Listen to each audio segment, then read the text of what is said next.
দেখেন, রেফারিকে মারা বা রেফারিকে নিগ্রহ করা এটা এখন ম্যাক্সিমাম ফুটবল মাঠেই হয়ে আসছে। আমি দীর্ঘদিন জেলা লিগ খেলেছি, আমি এই জেলার সিনিয়র প্লেয়ার, দীর্ঘদিন অনেক ক্লাব খেলেছি। আমার ফুটবল কেরিয়ারটা মিনিমাম 30 বছর। আমি ছোটোবেলা থেকেই ফুটবলের সঙ্গেই যুক্ত, আমার ফ্যামিলি ট্র্যাডিশন ফুটবলের সঙ্গেই আছে। তাই ফুটবল ছাড়ার পরে, মানে ফুটবল যখন শারীরিক সক্ষমতা চলে গেল, যে আমি সেই জায়গায় থাকলাম না ওপেন ক্লাব খেলার মতন, তখন আমি দুটো রাস্তা আমাদের জন্য বেঁচে থাকে, এক কোচিং লাইন বা রেফারিং লাইন। তা আমাকে কোনো একজন সিনিয়র দাদা আমাকে রেফারিংয়ে নিয়ে এসেছিলেন। তা আজকে আমি রেফারিংটা করে ফেলে নিজেকে খুব ভালো লাগছে, সময় কাটানো যায়, মাঠে থাকতে পারি, খুব ভালো লাগে। কিন্তু দীর্ঘদিন ধরে দেখছি বিভিন্ন মাঠে বিভিন্ন জায়গায় রেফারিকে হেনস্থা করা হচ্ছে।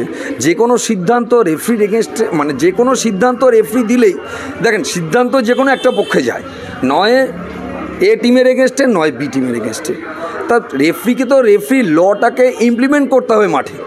সে যে পড়াশোনা করে বা তার যে প্র্যাকটিক্যাল বা থিওরিক্যাল যা করে সে ফুটবল গ্রাউন্ডে আসে রেফারি হিসাবে, তাকে তো সেই লটাকে ইমপ্লিমেন্ট করতে গেলে কারু কাছে খারাপ, কারু কাছে ভালো হতে হবে। কে কোন ক্লাব, কে কত বড় প্রভাবশালী ক্লাব বা কে কত ছোট প্রভাবশালী ক্লাব, সেটা তার কাছে দ্যাট ওয়াজ ম্যাটার করে। সে যে একজন রেফারি, সে লটাকে মাঠে ইমপ্লিমেন্ট করবে, এটাই তার কর্তব্য। কিন্তু সেটা করতে গেলে দীর্ঘদিন ধরে দেখছি বিভিন্ন মাঠে, লিগের মাঠে ধরেন, লিগ খেলা বলেন, কলকাতা লিগ বলেন, জেলা লিগ বলেন, বা বিভিন্ন টুর্নামেন্টগুলোতে দেখুন একের পর এক রেফারির ওপরে হেনস্থা। আমি একজন রেফারি হিসাবে, আমার সহকারী রেফারি ভাই চরণ, ও আমার কাছে প্র্যাকটিসও করেছে, আমি ওকে প্র্যাকটিস করিয়েছি, আমার কাছে ফুটবল প্র্যাকটিস করেছে, এবং ও ফুটবল খেলেই রেফারি হয়েছে। আমি চাই এর একটা জোরদার, মানে গুরুতর একটা পানিশড হওয়া উচিত।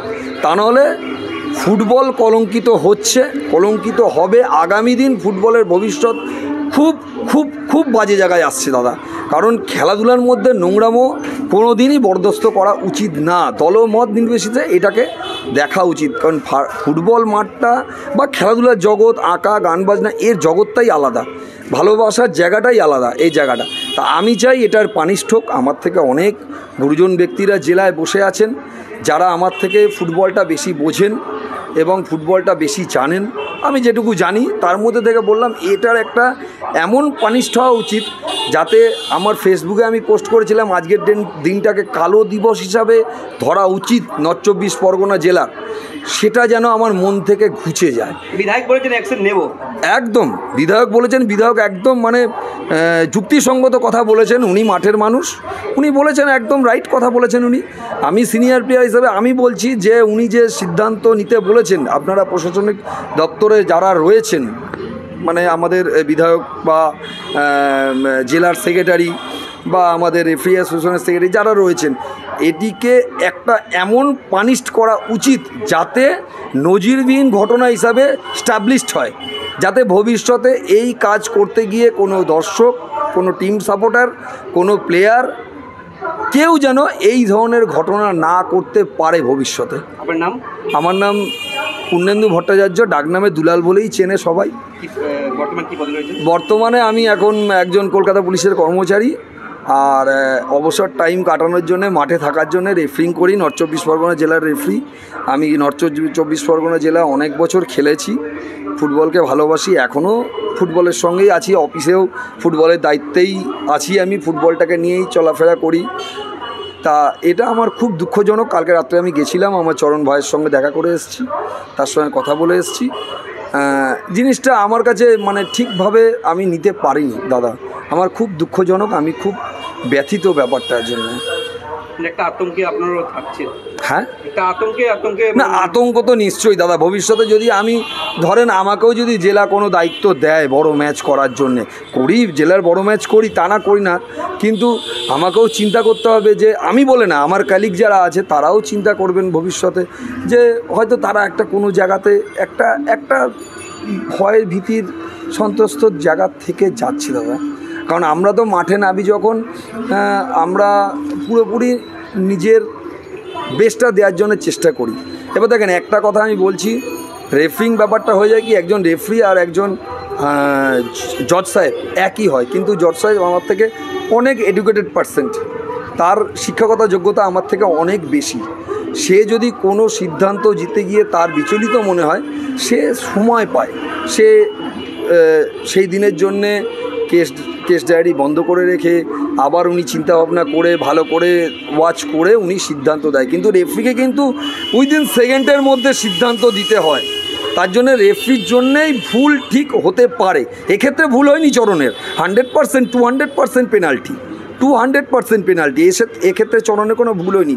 কিন্তু আমি বলছি রেফরির ওই সেকেন্ডের মধ্যে দিতে হয়, তাই জন্য হয়তো কিছু মিস হতে পারে, আমি বলছি না যে হয়েছে, কিন্তু সেই ক্ষেত্রে তাকে এরকমভাবে নিগ্রহ করা, এটা আমি যুক্তিসঙ্গত বা বলে মনে করি না।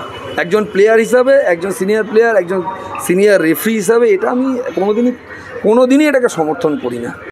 নতুন রূপে, নতুন সাজে এবং আরো বড় পরিসরে চলে এলো দি বেঙ্গল ধাবা।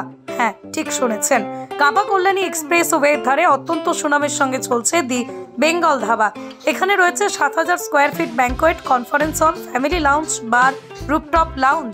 এছাড়াও এখানে রয়েছে ইন্ডিয়ান, চাইনিজ, কন্টিনেন্টাল সহ multi cuisine restaurant.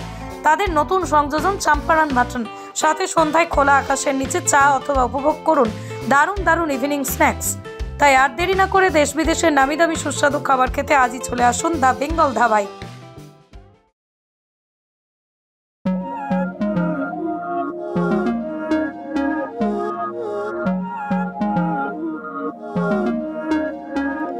Não é lógico aquilo que sinto quando eu te vi nesse dia cair.